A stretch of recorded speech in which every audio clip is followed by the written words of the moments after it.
We're the Whiskey Sippers, and these are the 5 most disappointing bottles of 2024. After this.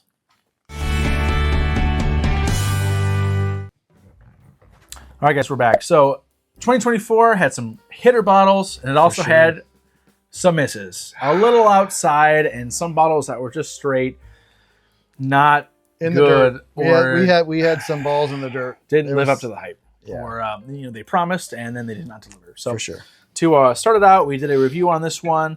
The Angel's Anvy Triple Oak. For me, when you see Triple Oak, you're thinking, all right, Woodford Double Oaked or Double Oaked Plus or something where you're like, all right. 10 Woodford Doubled. Yeah, Sagamore Double Oaked Plus or something where you're like, man, this is really going to like do a little something. And I believe it was pretty low proof, 92 proof. A lot of double oaked or I guess triple oaked in this case. But that's not even the proof because like the Sagamore, the 1910, they're all in that proof range. Yeah. And it's not the proof. Yeah, but this one just did not taste that good. I think it's like 65 or so bucks MSRP, which granted is not the worst for like, if it could have been one of those crazy sherry cask ones they had that were like 150 picks or whatever, but I mean, the price was okay, but when I see Triple Oak, I'm thinking, man, this is going to really deliver. Dark and sweet and oaky, and it was thin and disappointing. Yeah, blend of Hungarian chickapin, and French oak barrels, and all the extra stuff that was into these. I thought it was going to have like a cool, like the old Carter oak, French oak, or some kind of extra to it, but it just really didn't really suit my fancy this year. So. Yeah, I thought it was a real disappointment. I was not happy with it. I would not recommend it. Yeah. All right. What do you got, Todd? All right. So my first one, mine are a little bit controversial, maybe. Yeah, but probably. I think so. Little Book the Infinite. So typically I love Jim Beam. Yep. Jim Beam has some great stuff. I was not a fan of this Infinite Little Book. To me, it was a little bit bitter, had a real bad drying quality to it.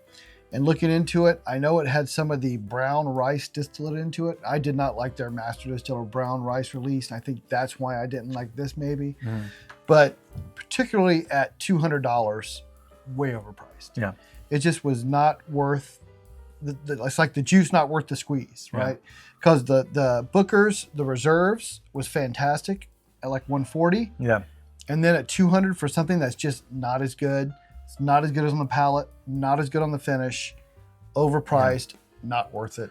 I was very disappointed with this bottle. Yeah, I had a pour of it at the distillery when I went there, and I was like, well, I'll try it with my meal. And I was like, well, I think it was like $20 a pour, which is, more than the $200 MSRP or whatever. I was like, well, I want to get a bottle when I leave here. What bottle am I going to get? And I had, this was one of the options. And after having that pour, I was like, $200? I don't think so. So what I went with was the old Overholt for almost half the price. I was like, you know what? 107 proof, 11 year. I was like, you know what? I'll take my chances on half the price. I'll go with this. So, and I have not had any regrets of this one. So for me, the Infinite was not infinitely better in my opinion. No, the palate did not match the price at all. Yeah. It just wasn't worth it. Yeah. All right. Well, I guess we'll stick to the old Jim Beam here. So the old Granddad 16-year. I will say for a 16-year 100 proof product, it tastes pretty good. It is a one kind of note, nice, kind of like that Four Roses. It's got some age to it, but at least with Four Roses, you get that proof and that little bit of spiciness that goes with it, and you get a little bit some of complexity. Yeah, you get because you got multiple different kinds of barrels of different ranges, whether it's 20% rye or 35% rye mash bill, yeast strains, etc. But for $200, the old Granddad 100 proof, for the price and the proof point, everyone really wanted the 114 proof, and definitely not that price point. So yeah, it was quite steep. The fact that, and I agree with this bottle, but the fact that it was one note and the price point killed it. I mean, if this was a $50 bottle, even been like really $69.99, I'd have been like, I'll pick up two or three of these. A nice one note sipper. Yeah, that felt nice in the mouth. But when you start looking at that price, you got to have some complexity. You got to have some finish. You got to have more than what it provided. Yeah. So for me, I'm just gonna hit on this one. when you go with these Hardin's Creeks, I'm like, man, these are way more flavorful. About the same age, but man, you really get a lot of like flavor and delivery on these versus the old Granddad. And yeah, definitely recommend these over that, or even a Knob Creek 18, Knob Creek store pick, or a store pick too. I mean, yeah, good stuff. All right, so my next bottle, I believe, will be controversial because I think a lot of people liked it. Yeah, I'll talk about it a little. So the Old Forester 117 High Angel Share Series 3. So the reason I picked this isn't because it's bad. It's not bad, but I've had the High Angel Shares batch 1 and batch 2, which were absolutely amazing. Batch 2 was fantastic. This was not as good as 1920 or 1924. So when we did our blind at the Old Forester tasting, this came in last for me. Yeah. And it was such a letdown from having had the batch 1 and batch 2, which were so good. This was like really fell off the cliff.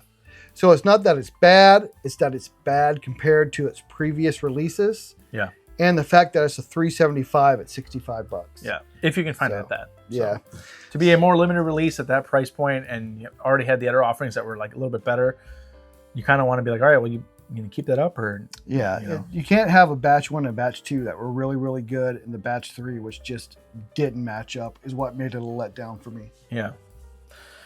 All right, and the last bottle, the Blood Oath Pact 10. So 98.6 proof from Lux Row. I was really excited to get one of these. I've been looking for these for a minute. I've had the 5, it was really good. The 9 was okay, it was all right. But when I was like, you know what, I'm going to go for this 10, I found it at MSRP at Party Source. Yeah, but it's finished in Cabernet and Merlot casks, and it is not that good. I mean, like, come It's not very good at all. I mean, like, honestly not good I at mean, all. even as a starter pour, you're like, man, but at 150, 160 bucks or whatever, damn. At our barrel club, we did a blind, and someone brought this, and it came in like next to last. Yeah, like, so it was like, it's pretty bad. On the back here it says very limited release, but then like it's you can't have something that is that expensive at that proof and then not be that good, and just not taste good. So. Like I mean, honestly, if I were to if I was to rank these, I mean, this is. It might come in second to last.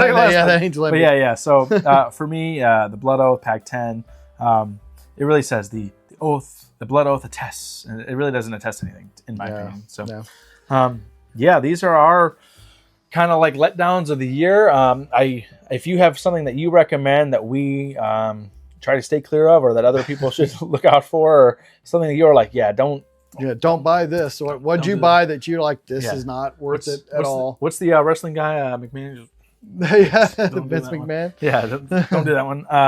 Let us know. Or if you thought one of these was really good for some reason, let us know. Sure. Because maybe we let it reopen or whatnot, or let it visit after letting it settle for a little bit. But yeah, this is what we thought was kind of our letdowns of the year. Yeah, the ones that let us down. Yeah. All right. So thank you for watching. Please hit that like and subscribe button. And join our community. And until next time, the best bourbon or whiskey is the one you like the most. Not these. All right. We'll see you later. See you guys.